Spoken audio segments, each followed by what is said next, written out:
이거는 이제 그럼과 관계없는 문장을 고르는 문제인데, 자, 우선 첫 번째 문장이, 뭐에 대한 얘기를 하냐면, 테디베어, 곰인형 얘기지? 테디베어라는 그 곰인형의 개념이 명백하게 유전적으로 inherited가 물려받은 거야. 유전적으로 물려받은 특징이 아니기 때문에 라는 말로 시작을 해. 그지? 자, 중요한 건 이제 유전적으로 물려받은 특징이 아니다라는 말로 시작을 했어. 자, 그렇기 때문에 우리는 자신 있게 that에 대해서 확신을 할 수 있어. be confident 다음에 that이 나오면 뭐뭐에 대해 확신하다. 이렇게 먼저 갈 거란 말이야. 우리가 뭐에 대해서 확신할 거냐면 we are looking at a cultural trait. 우리가 지금 보고 있는 거는 문화적 특징이다. 이 문화라는 단어가 나오면 수능에서는 아주 중요하게 취급해야 되겠지, 그지? 문화적 특징, 저희 곰인형이라는 개념이 유전적으로 물려받은 개념이 아니란 말이야. 그렇기 때문에 우리가 테디베어라는 곰을 통해서 우리가 볼 수 있는 거는 문화적 특징을 보게 되는 거야. 이 단어가 중요한 단어야. 우리가 보는 테디베어의 곰은 문화적 특징을 가지고 있어. 그러나 it is a cultural trait that seems to be under the guidance of another genuinely biological trait. 자, 이게 조금 이제 어려운 문장이지, 그지? 어, 그리고 계속 이어서 가볼까? The cues that attract us to babies. 다시 말해서, 자, 이게 무슨 말이냐면, 일단 강조 구문이야. It is 다음에 that를 쓰고 있는 거는 강조 구문인데, 이렇게 가야지. 그, 또 다른, 또 다른 진짜로 생물학적인 특징의 안내를 받고 있는 이겠지, 그지? 자, 이게 안내를 받고 있는이라고 번역하는 거는 under the guidance of라는 표현을 그렇게 이제 번역을 한 거야. 자, 자, 다시 또 다른 진짜 생물학적 특징의 안내를 받고 있는 것처럼 보이는 것은 번역이 이상하지. 안 되겠다. 이거는 강조구문으로 가지 말자. 강조구문이 아닌 것 같아. 미안, 다시 하자. 아무래도 번역이 안 돼. 자, 이거는 이제 강조 구문으로 가지 말고 어떤 구문으로 가야 되냐면 이렇게 가보자. 자, it이라고 하는 것은 한 문장 다시 봐. 테디베어의 개념은 명백하게 유전적으로 물려받은 특징이 아니야, 그지? 그것 때문에 우리는 확신을 할 수 있는데 우리가 테디베어에서 보는 거는 일종의 문화적 특징을 보고 있는 것이다. 라고 하는 거에 대해서 우리는 확신을 할 수가 있어. 그리고 이제 그 문화적 특징이야. 이 문화적 특징을 받아주는 걸로 보자. 그 문화적 특징은 진짜로 문화적 특징이다. 이제 뭐해 보이는 또 다른 진짜 생물학적 특징의 가이던스, 안내 하에 있는 것처럼 보이는 그런 문화적 특징이야. 이 말을 너무 꼬아서 말했어. 문화적 특징은 맞는데 그게 뭐처럼 보인다? 지시를 받고 있는 것처럼 보여. 안내를 받고 있는 것처럼 보여. 생물학적 특징에 안내를 받고 있는 것처럼 보인단 말이야. 그 생물학적 특징. 다시 말해서 이 the cue라고 하는 거는 앞에 있는 생물학적 특징이야. 우리를 어디로 아기로 이끄는 다시 말해서 튀어나온 이마 그 다음에 작은 얼굴 우리가 이런 것에 끌리고 있다라는 얘기야 그지? 자 다시 한다. 일반적으로 인간을 아기에게로 이끄는 아기에게 매력을 느끼고 만들어주는 게 아기들이 가지고 있는 게 이마가 턱 튀어나와 있고 얼굴이 작다라고 하는 점이란 말이야. 그런 생물학적 특징의 안내를 받고 있는 그것의 지시를 받고 있는 것처럼 보이는 문화적 특징이 고민형 속에 들어있다라는 얘기야. 아이고 말을 이제 정말 어렵게 말을 했지 그지? 자 이거를 이제 정리를 또 한번 해보자. 어 고민형에서 우리가 보는 것은 문화적 특징을 본단 말이야. 문화적 특징을 본다. 근데 이 문화적 특징은 뭐라는 얘기야? 생물학적 특징, 생물학적 특징의 영향을 받고 있는 것처럼 보여. 받는 것처럼 보임. 자, 이 말들이 참 어려운 말이니까 이해를 니네가 잘해야 돼. 그리고 여기서 이제 말하는 생물학적 특징에 영향을 받는다 할 때 이 생물학적 특징이라고 하는 거는 어, 튀어나온 이마나 그다음에 작은 얼굴 이런 것들이 이제 예시로 언급이 되고 있어, 그지? 자, 이렇게 봐야 되고 그리고 이제 1번 문장에 보면 cute, baby-like features 아주 귀엽고 아기와 같은 그런 특징들이 원래 타고난 선천적으로 어필링 우리 인간들에게 막 어필이 돼. 큰 마인드지 뭐 하면서 만들어내면서 nurturing response 그러니까 좀 보호해야겠어. 보호 반응이지, 그지? 아니면 좀 길러줘야겠어. 양육 반응. 그런 것들을 만들어내면서 원래 아기 같은 귀여운 그 외모가 어 선천적으로 우리에게 매력적으로 느껴진다는 얘기야. 자, 그 다음에 teddy bears that had a more baby-like appearance, however slight this may have initially, were thus more popular with customers. 자, 그럼 이제 however 다음에 형용사지, 그지? 자, however 형용사 주어 동사다, 그지? 이게 아무리 뭐뭐라 할지라도 이렇게 번역이 될 거란 말이야. 그럼 이제 어떻게 번역이 될까? 이것이 처음에는 아무리 작은 것이었다 할지라도 뭘 가지고 있는 아기와 같은 외모를 가지고 있는 이 곰인형이 더 인기가 있을 수밖에 없어. 고객들에게 있어서, 그지? 자, 여기까지 이제 같은 얘기로 넘어갔어. 그러나 시간이 지나면서 오버타임이 시간이 지나면서겠지? 그러나 시간이 지나면서 뭐가 있었어? 변화가 생겼는데 고민형이 하는 역할에 있어서 약간의 변화가 생겼어. 왜?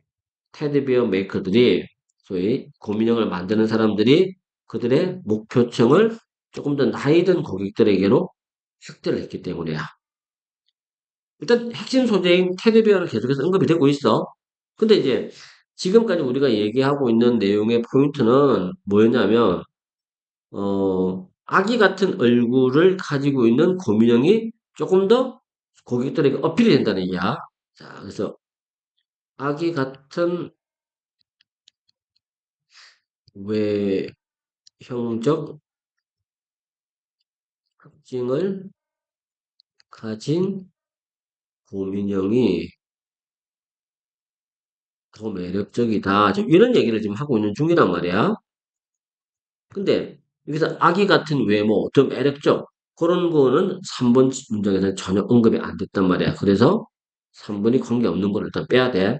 그리고 이제 좀 더 확실해지려면 4번 문장에서 다시 아기 같은 얼굴로 넘어가야 돼. 테디베어 제조자들은 분명히 인지했어. 뭐를 인지했냐면 which bears야 어떤 곰이 가장 잘 팔리는지 요거를 분명하게 인지를 하고 있었고 그리고 그래서 만들어서 더 이것들을 어 가장 잘 팔리는 모델이겠지. 베스트셀링이야. 베스트셀러. 이거를 더 많이 만들었어. 그리고 덜 인기가 있는 모델들은 어떻게 했어? 더 적게 만들어 버린 거야. 뭐 하기 위해서? 또 맥시마이즈가 이제 최대화하는 거지. 뭘 최대화해? 그들의 이윤을 최대화하기 위해서 이런 식으로 in this way야. 이런 식으로 선택 압박이지. 자, 이것도 중요한 단어. 선택 압력. 이 선택 압력이 뭐냐면 built up by the customers. 고객에 의해서 만들어진 선택 압력이 결국 뭐로 이어졌냐면 resulted in 이어졌는데 진화로 이어졌어. 뭐 이어지냐면 더 많은 아기와 같은 곰. 그거는 곰의 진화로 이어졌어, 그지? 그것도 제조회사에 의해서. 하여튼 다시 결국 이제 보면 4번 문장에서도 뭐가 나왔어? 아기 같은 외모. 자, 이게 전체적으로 아기 같은 외모가 지금 자꾸 언급이 돼야 된단 말이야. 자, 이런 식으로. 그 다음에 baby like appearance 2번 문장에도 나왔지. 3번에는 언급이 안 됐어. 그 다음에 4번에서는 구체적으로 아기 같다라는 건 안 나오지만 그래도 내용상 봤을 때 어떤 곰이 가장 잘 팔리는지 이게 아기 같은 곰이었단 말이야. 그리고 baby like bear 또 나왔어. 마지막 문장에서. 당연히 답이 3번이 돼야겠지, 그지? 자, 그 얘기들을 쭉 하고 있는 것이다. 뭐, 핵심적인 내용은 여기서 정리된 게 다야. 그러니까 기업은 이윤 극대화를 위해 잘 팔리는 모델을 더 많이 만든다. 더 많이 생산한다는 거지. 근데 여기서 이제 잘 팔리는 모델이 결국 자기 모습을 한 곰이야. 이렇게 봐야겠지, 그지? 자, 요 얘기들을 계속해서 반복해서 하고 있다라고 보면 돼. 이게 3번 내용이었다라고 보면 되고, 그 다음에, 자, 4번으로 가보자. 4번은 이제 빈칸 추론이잖아.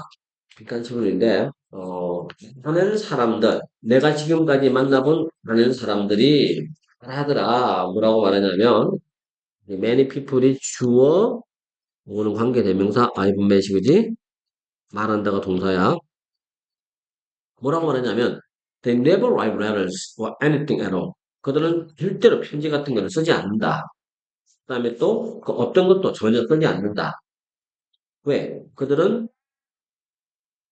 배웠기 때문에 뭘 배웠냐면 they always make mistake. 그들이 항상 편지를 쓸 때마다 뭔가를 쓸 때마다 실수를 한다. 라고 하는 것을 얘들이 너무 잘 알고 있는가. 그래서 웬만해서는 편지나 뭐 쓰는 거를 하지 않는다. 라고 하는 사람들을 내가 너무 많이 만나봤어. 자, 얘기의 서두를 어떻게 시작했냐면, 이거는 이제 그냥 많은 많은 사람들이, 어, 편지를 쓰지 않는 이유가 뭐냐면, 실수가 작기 때문이야. 실수가 많아. 자, 이것 때문에 편지를 안 쓴다. 근데, 글 쓰니까 이제 하고자 하는 얘기는 요거야. 소통이라고 하는 것. 자, 소통이라고 하는 것은 요리가 아니지 않느냐. 요리라고 하는 건 뭐냐면, 네가 딱 한 번의 기회를 가져. 제대로 할 수 있는 기회는 딱 한 번밖에 없어요. 소위 요리는 망치면 끝장인가. 근데 소통은 그런 게 아니라는 거지. 자, 그래서 이제 하고자 하는 얘기는 진짜 얘기는 여기서부터다. 소통은 단 한 번의 실수도 용납되지 않는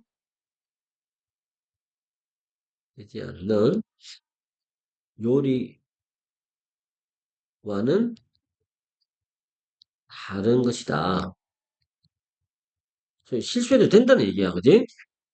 그러면서 하는 말이 요리는 어떤 거냐면 요리라고 하는 거에는 우리가 따라야 될 뭐가 있어? 레시피가 있어. 요리법이 있어. 그리고 음식은 어떻게 한다? 나온단 말이야? 나쁘게 나와. 네가 만약에 그 요리법, 레시피에서 길을 잃고 헤맬 때, 스트레이가 헤매는 거지, 그지? 이렇게 된다면 나쁜 음식이 나온다는 얘기야.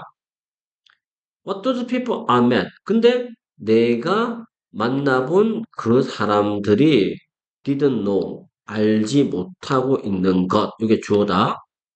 내가 뭐 할 때까지, 내가 그들에게 이것에 대해서 말할 때까지 그들이 알지 못하고 있던 것은 뭐냐? 이게 동사겠지? 데리아야. 그 누구도 처음 쓸 때 편지를 제대로 쓰지는 않는다. Get it right 그냥 제대로 하다야. 제대로 하지는 않는다. 처음부터 제대로 하는 사람은 아무도 없어. 혹은 두 번째 세 번째에 제대로 하는 사람도 심지어 아무도 없어. 이걸 사람들이 이해를 못하다는 얘기야. 누구나 다 실수를 한다는 거지. Everybody needs to write and revise. 모든 사람들은 그래서 글을 쓰고 수정을 해야 돼. revise. 키워드지. 글을 쓰고 수정하고 다시 rewrite 또 쓰고 또 수정을 해야 돼. 그 과정을 계속해서 해나가야 돼. 언제까지? 마침내 좋아질 수 있는 한 최대로 좋아지는 까지. 그 말이겠지, 그지? 그리고 이제 하고자 하는 얘기는 소통은 소위 편지 쓰기지? 소통은 누구나 실수하고 그리고 수정하는 과정이다. 요 말이 진짜 이제 하고 싶은 얘기겠지. 요리하고 다르다는 얘기야. The secret to writing letters. 그래서 편지 쓰기의 비결은 그다음에 말하기의 비결 혹은 어떤 계획된 소통의 비결은 뭐가 비결이야? To work at it. 작업하는 것이 비결이야. 뭐 할 때까지? 네가 수정할 때까지 전체를 최소한 7번 정도는 수정할 때까지 계속해서 하는 거. 최소 7번은 수정한다. 이게 이제 기본이다, 그지? The first draft of almost anything. 그 어떤 것이든 첫 번째 초안이야. 첫 번째 초안은 편지든 에세이든 연설문이든 서류든 절대로 뭐 하지 않는다. 그게 going to be your best work. 첫 번째 글쓰기 초안이 너의 최고의 작품이 되는 일은 절대 있을 수는 없다는 거야. Personal letters may be the exception in some cases. 개인적 편지는 가끔은 이 경우에 예외가 될 수는 있어. 하지만 심지어 그런 개인적 편지, 퍼스널 레터겠지? 그런 개인적 편지들조차도 종종 뭐가 필요하다? Need to be rewritten. 다시 써야 필요가 있는가? 우편함에 넣어지기 전에. 그래서 결국 마지막에 이제 딱 나와야 돼. 편지는 원래 계속해서 반복해서 쓰는 것이다. 이런 말이 나와야 되는데 글 쓰는 사람하고 요리사가 똑같으면 안 되겠지. 요리하고 좀 반대란 말이야. 어, 편지의 질은 리라이팅, 다시 쓰기로부터 나온다. 글도 다시. 글쓰기는 요구하는데 특별한 재능을 요구한다. 아니지. 실수는 배움의 열쇠다. 틀린 말은 아니야. 그리고 또 실수를 하고 다시 고치고 하는 게 편지 쓰기지만 그렇다고 해서 학습을 말하는 건 아니란 말이야. 그 다음에 개인적인 터치가 사라진다. 편집을 할 때는 요 얘기는 전혀 언급된 바가 없어. 당연히 이분이 되겠지, 그지? 자, 그 얘기를 하고 있는 거고. 그래서 내용 요약도 최소 7번은 수정을 해야 되는 거고, 어, 그리고 조금 더 부연 설명하면 어떤 글이든 어떤 글쓰기든 글쓰기일지라도 초안이 최고의 글이 되지는 않는다. 수정하라는 얘기지, 그지? 자, 이게 이제 포인트다라고 봐두면 돼. 그렇게 봐두면 되고, 그 다음에, 자, 5번으로 가보자. 5번 이제 마지막 내용이야. 5번은 요약문이야, 그지? 요약문 완성인데, 자, 첫 번째 글이야. Large group of psychologists and architects. 심리학자와 건축가들이지. 심리학자와 건축가가 왠지 조합이 좀 어색하긴 하지만, 그래도 보자. 심리학자와 건축가라는 이 큰 그룹은 시행했어. 뭐를 두 가지 실험을 누구를 데리고 8,000 college students, 8,000명의 대학생들을 두고 오지 세 군데 학교에 다니고 있는 매사추세츠와 펜실베니아에서 some of the students lived in high density towers. 일부 학생들은 살고 있어서 밀집도가 높은 밀집도가 높은 타월즈. 타월즈가 이제 뭐 탑인데 고층 건물을 말하겠지, 그지? 그렇게 봐야겠고 또 일부는 medium density, 밀도가 중간 정도인 아파트에 살고 있었어. 또 나머지는 밀도가 좀 낮은 halls of residence, halls of residence가 교외 주택 정도로 번역해볼까? 이렇게 살고 있었어. 이 아이들 대상으로 이제 실험을 해본 거지. 해봤는데 연구자들은 연구를 시작했어. By scattering a series of stamped addressed envelopes inside the buildings. 막 퍼뜨리는 거지. 1년에 우표가 붙은, 그것도 주소가 적혀 있는, 이미 주소 적혀 있는 편지 봉투를 건물 안에다가 쫙 뿌렸어. 이렇게 해서 작업을 시작해 본 거야. 어떤 느낌을 만들어내? 큰 마인드지. 의식을 만들어내면서, 이 편지는 도중에 사라진 길을 잃은 편지구나. 우편함으로 가는 도중에 잘못 배달된 것들이구나. 라는 의식을 만들어내면서, 그리고 연구자들이 4 hours later, 다시 4시간 후에 돌아왔을 때 그들은 알게 되었다. 100%의 편지들, 밀도가 낮은 교외주택에 살고 있는 학생들의 100%가 뭐 포스티드, 그쪽 지역에서 뿌려진 편지들의 100%는 다시 붙여졌어. 그리고 87%가 중간 밀도의 아파트 단지에서 붙여졌어. 근데 아주 밀도가 높은 고층 건물에 사는 아이들은 63%의 편지만 다시 붙여진 거야. In a different set of apartment blocks. 그리고 또 다른 일련의 아파트에서 그것도 비슷하게 밀도가 다양하게 나타나는 연구자들은 상자를 두었어. 어떤 상자를 두었냐면 주민들에게 요구하는 상자지 뭐하라고? 기부를 좀 해달라. 낯선 우유곽을 뭐를 위해서? 미술 프로젝트를 위해서 기부를 요청하는 박스를 두었어. 자, 그랬더니만 calculating the number of cartons that were used by the residents in the blocks. 그 아파트 단지 내에서 그지?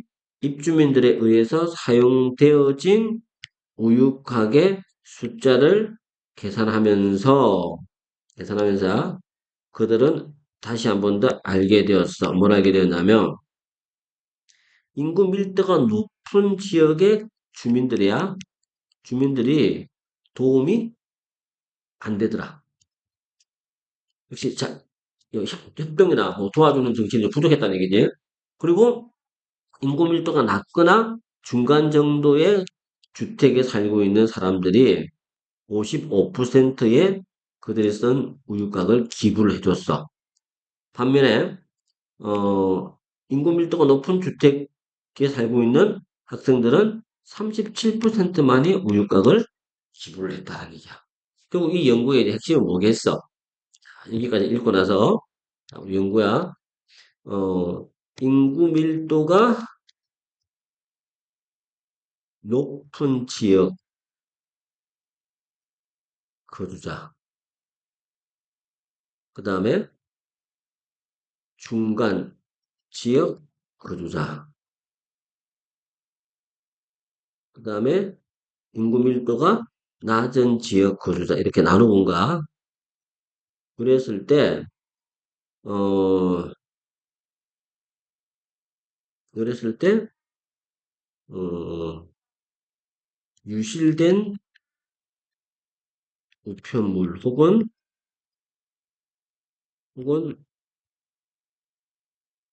우유,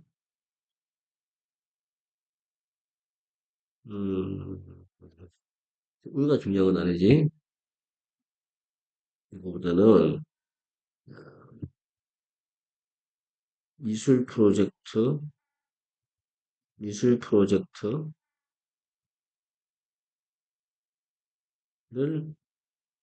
돕고자 하는 의지. 이런 것들이 결과적으로 봤을 때 어떻더란 얘기야? 밀도가 낮은 밀도의 지역 거주자가 협조를 가장 관여하더라. 뭐 이게 이제 포인트겠지, 그지? 자, 그 내용이 요약이 되어 있을까 보자. 두 개의 실험에 따르자면 우리는 가정할 수가 있어. 살고 있는 환경이 밀도가 땡땡하면 땡땡할수록 그 주민들은 덜 땡땡하더라. 높으면 높을수록 덜 협조적이더라. 자, 이런 말이 나와야 돼. 높다가 요거잖아, 그지? 참 이렇게 빼곡하게 들어찬 거니까. 그럴수록 협조를 안 하더라는 얘기란 말이야. 협조가 들어가야 돼. 근데 협조보다는 여기서 독립적이다, 관대하다 중에서는 이게 아무래도 관대하다가 좀 더 자연스럽잖아. 그래서 답이 2분의 되는 게 정상이다. 라고 봐야 될 것 같아. 여기까지가 이제 데이 20을 이제 마무리했어. 또 다음 그 강좌에서는 데이 21 가지고 그때 다시 만나자.